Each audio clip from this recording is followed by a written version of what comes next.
Hello, welcome to chapter 6 of our lessons. In chapter 6, we are going to discuss tables. Under this particular chapter, we are going to talk about what table is, how to represent information in a table, and then how to represent complex data or how to insert complex data in tables. So without wasting much time, please join me. A table is just like a grid book made up of rows and columns, and they are used in representing information in a grid format. There are some informations you would like to store them in the table. Information such as financial reports, TV schedule, timetable, sports results, differences between one item and the other. You would like to represent these informations on the table. Now the table element is used in what? Designing a table in HTML. The table element. Each table element will have two other elements, which is the TR element, which stands for table row element, and then the TD element, which stands for table data. Information or table in HTML is mostly done in rows. So row by row by row, and each row will have its own data. That is the content of a particular cell. Each block in a table is a cell or a table cell. Let's go on our text editor and then practicalize this. Before going to our text editor, let me explain some terms we all use, some commonly used terms. Most of us, we are not able to differentiate between a row and a column properly. Now, from this place, the selected portion is what we call a column, not a row. A row is what I've selected now. The row spans horizontally, it spans horizontally, whilst the column spans vertically. So the column may be containing an information about a particular topic.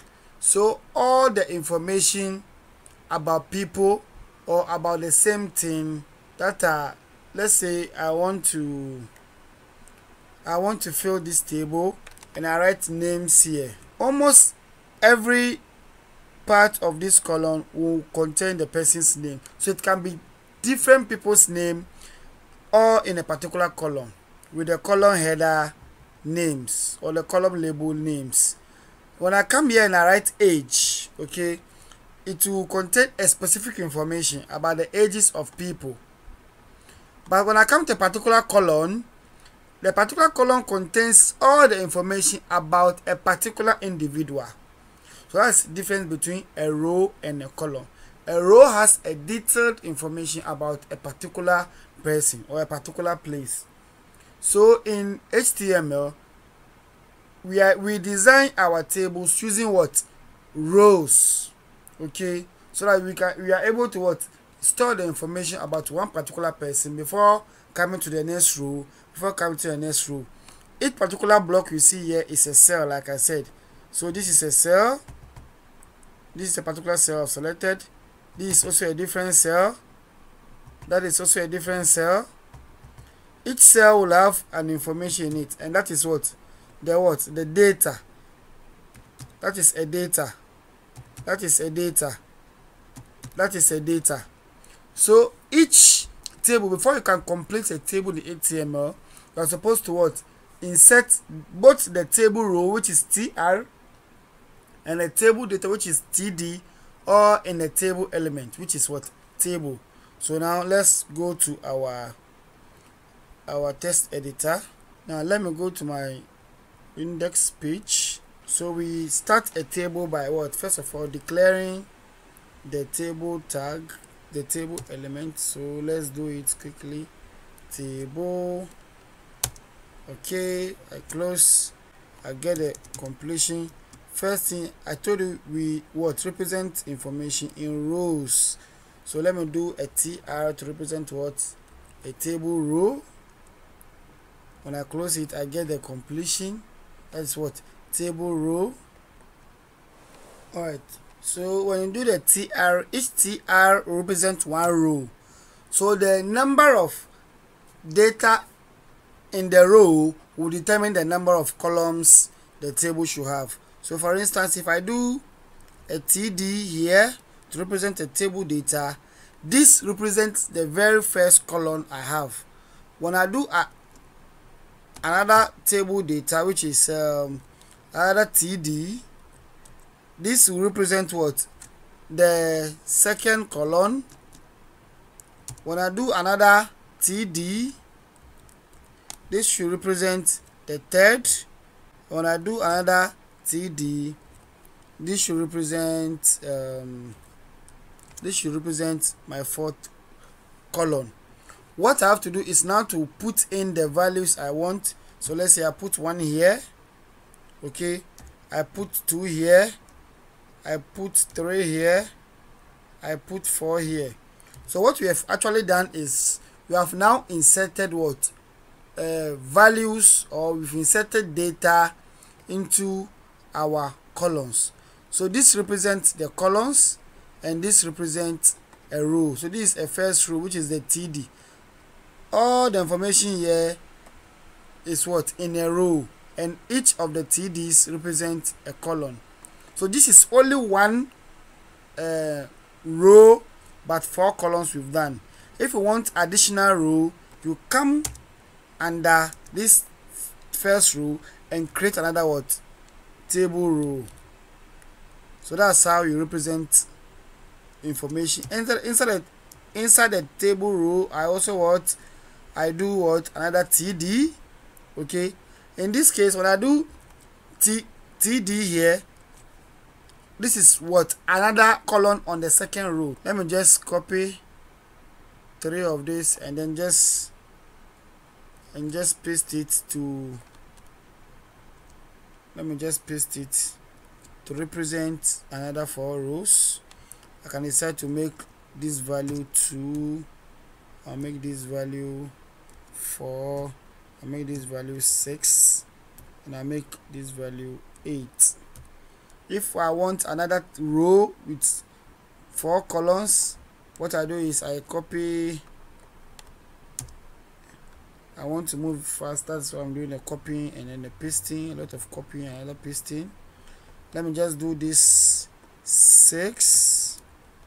Let me just do 3. Let me do 6. Let me do 9. And let me do 12. So if I want another, I just do it. So this is the main table. What? The main table we are creating. Everything here is the table. This part represents the first. This part represents the first row, and inside the first row there are what? 4 different columns which has 4 different data. This is the second what? Second row. In the second row too, we have what? 4 different values or data in 4 different rows. This is what? The third row. So if I want to create 50 row, a table that has 50 row, I'm supposed to what?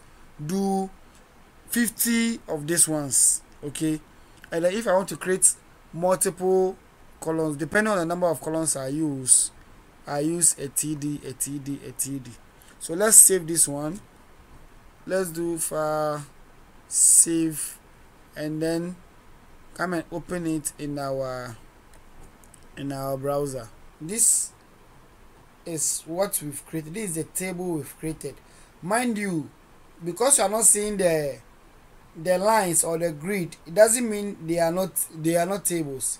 There are various types of what? Tables. Let me explain using my word here. Let me come here. If you check this place, you see different ways of representing what? Information. The same table. These are plain tables, as you can see here, plain tables, and these are grid tables, and there are various ways.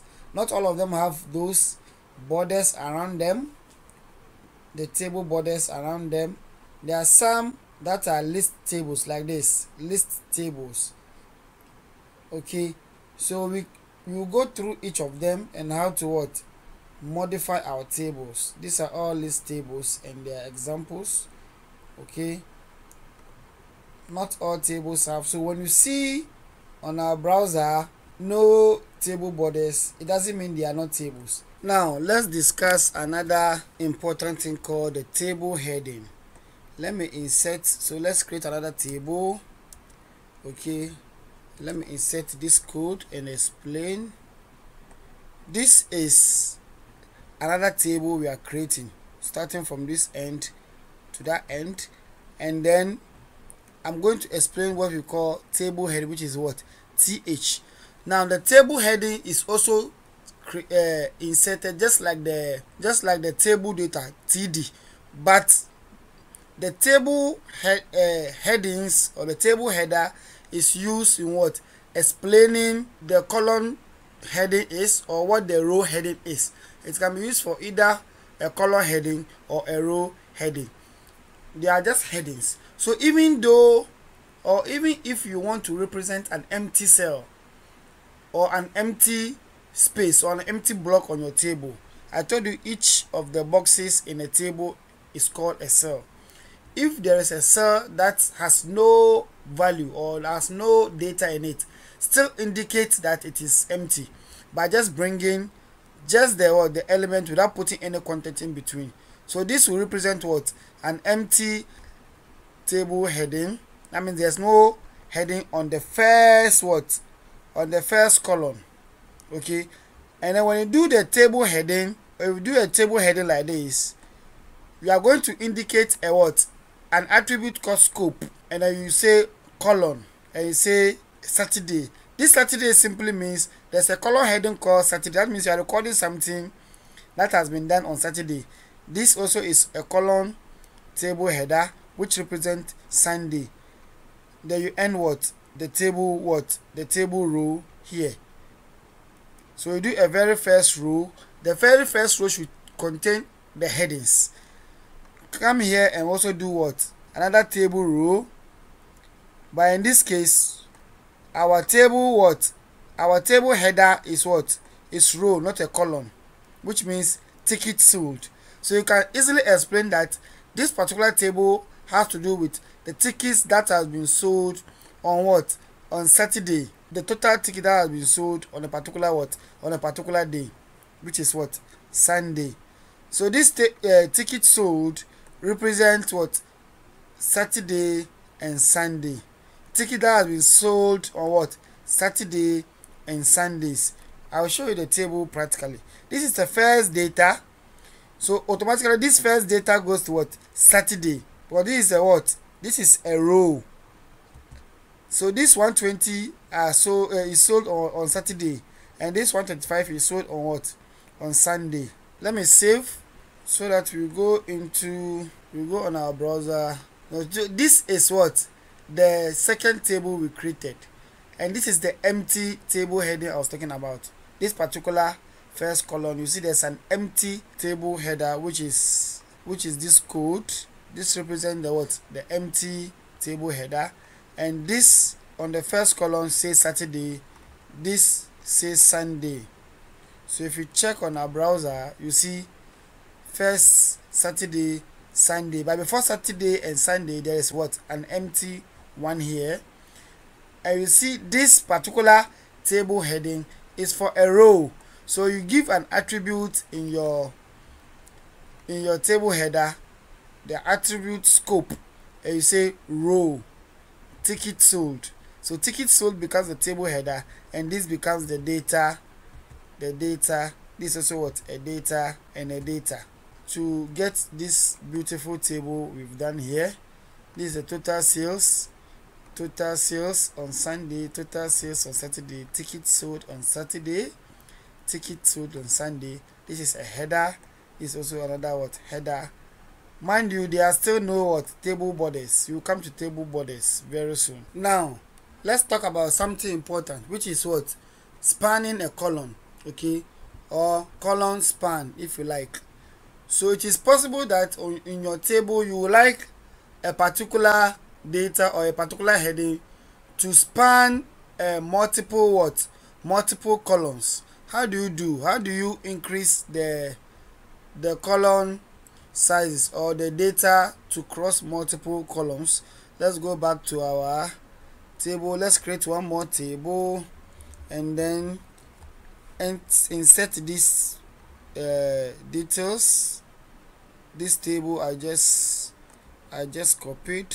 Now this is a very beautiful table.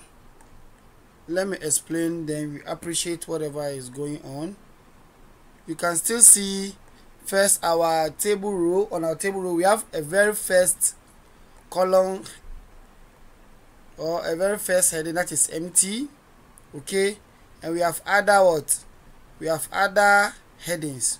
This is a timetable that has 5 columns. These are the 4 columns. Those 4 columns have data in them. A timetable, these are the time span for each of the lessons. This is 9 a.m. There is 10 a.m. There is 11 a.m. This is 12 a.m. which means every subject must be studied 1 hour. But you may want to give one particular subject 2 hours.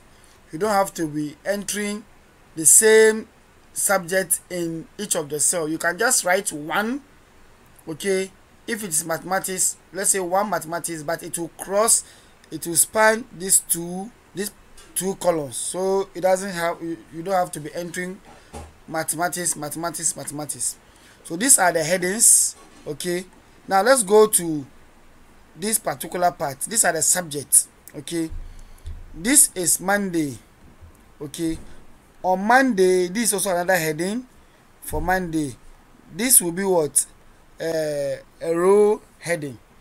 You can see column span inside the table data. You see what? Column span, and the value is what? 2. Computing. This simply means that we are stretching or we are spanning this column to cover what? 2 different cells, okay.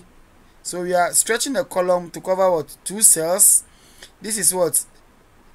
Robotics. There's no attribute like column span in. That means that this is taking the natural one. This is taking a natural one. On Tuesday we are spanning the coding column to cover what? 3 different periods. That means like 3 different hours will be used for what? For coding alone.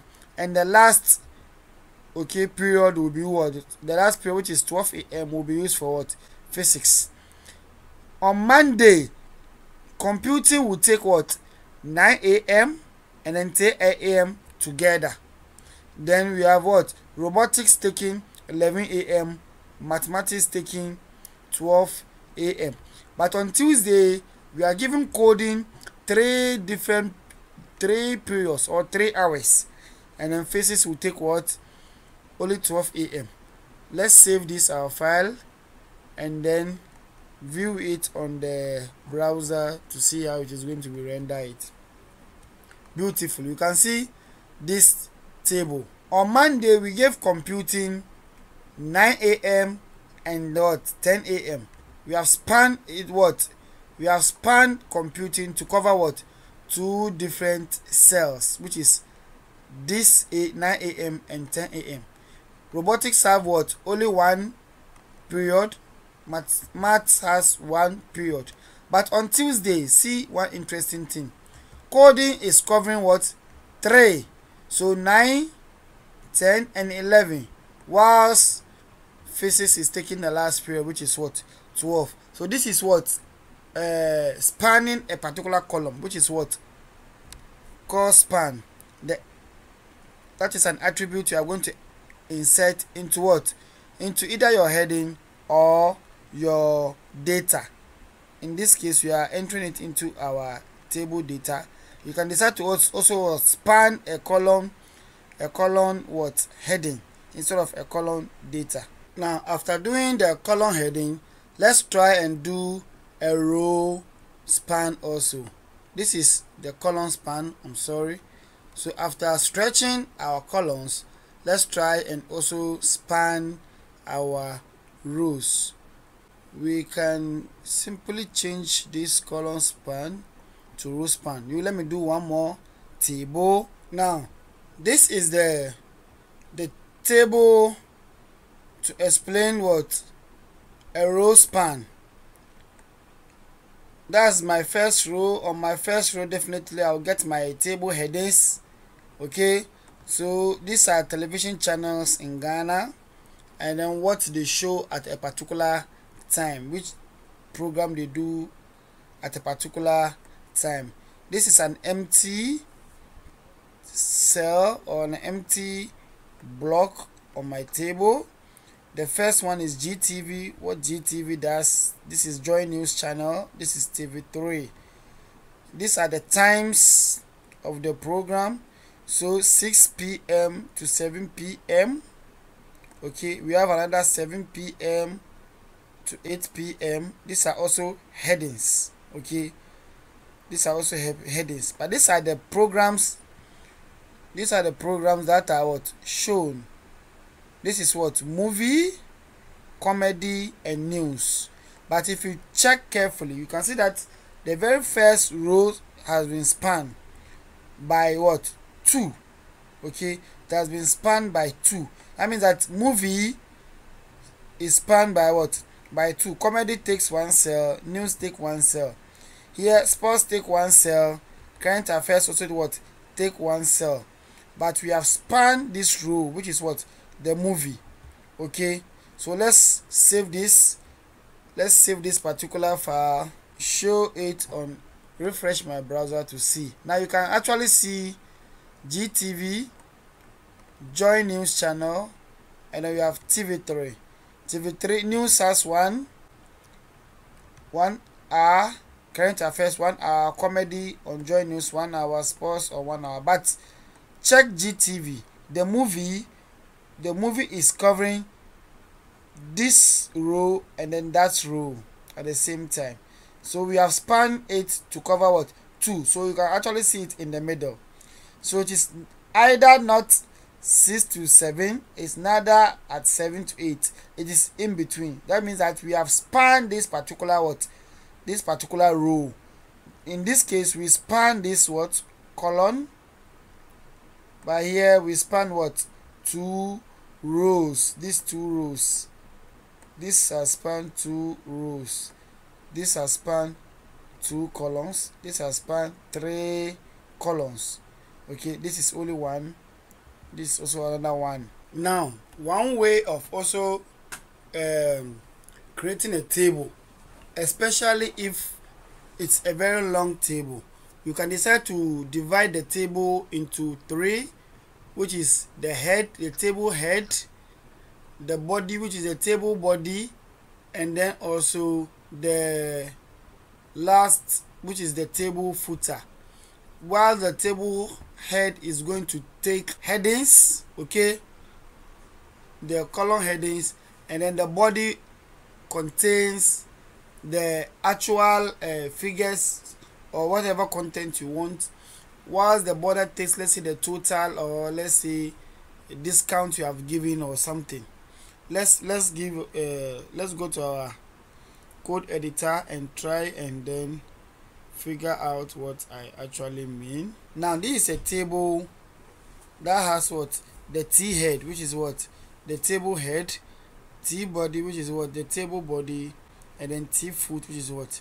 The table foot. This is a 3-column table.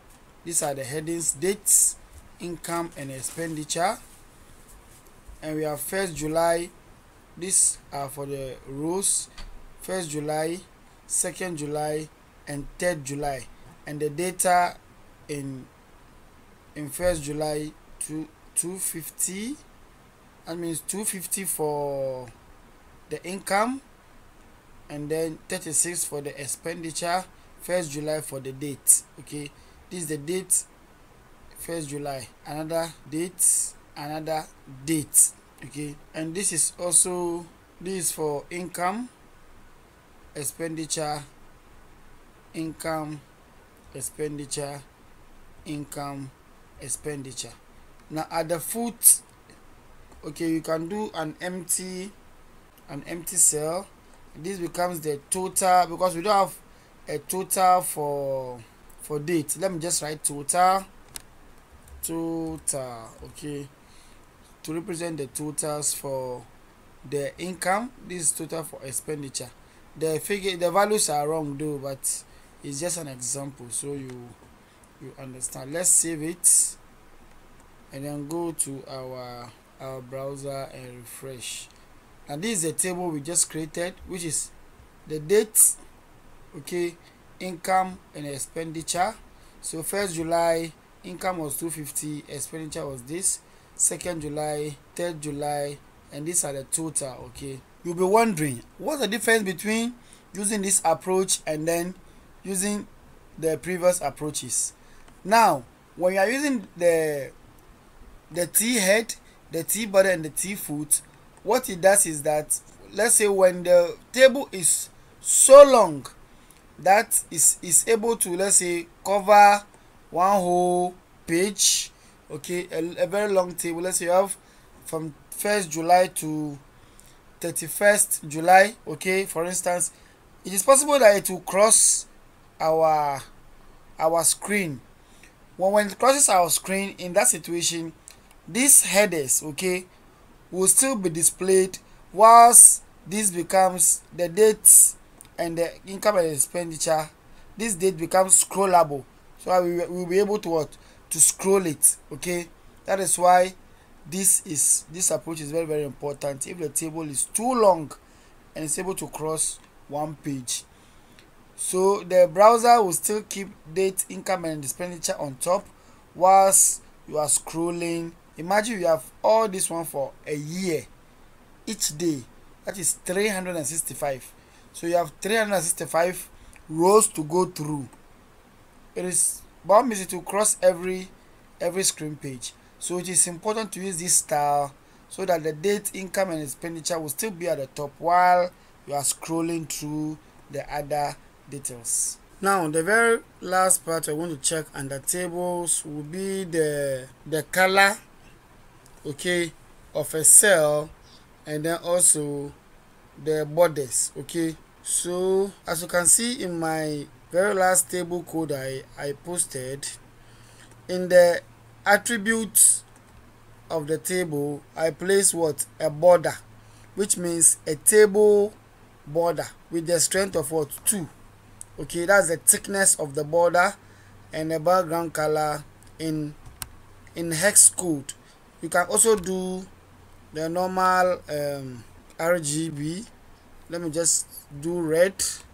Okay, let me just do red here. Let me just do red. This is my first. That's the column, and that's the very last item on the column. The column header, the very last column header has this color. Okay, and then this is the second row, and this very last item on the second row has the same color with this, and this is our last row. The last item also has this color. Let's save it. So this is what we actually did, and I told you the last items were having the same color, which is kind of ash in color, both the column header with the column data. We can keep this, let me do an undo, keep the original ash color, okay, for the entire table, but change, let me just use Ghana's color. Let the header, okay, the third column header be red, the second table data should be yellow, okay, yellow, and then this should be green. I'm just trying to mix up the color. It's not really advisable to be doing a lot of colors like that, a lot of bright colors. So this is red, this is yellow, this is green. This is just to teach that you can give each cell a particular color if you wish to do so. Another way of using colors are also what? The hex code. Instead of using the red, yellow, or the green, like using the raw colors, you can also put a color code. Okay, we'll go into details when we are doing CSS on our color code. So this is a hex code. We have the RGB and the rest. Okay, So let me just save this one and then show on the screen. Okay, so this will bring us to the end of the table lesson. We are going to our 7th chapter, which is forms. Okay, we are now going to tell the browser how we are going to collect data from what? From visitors. Thank you. See you in the next lesson.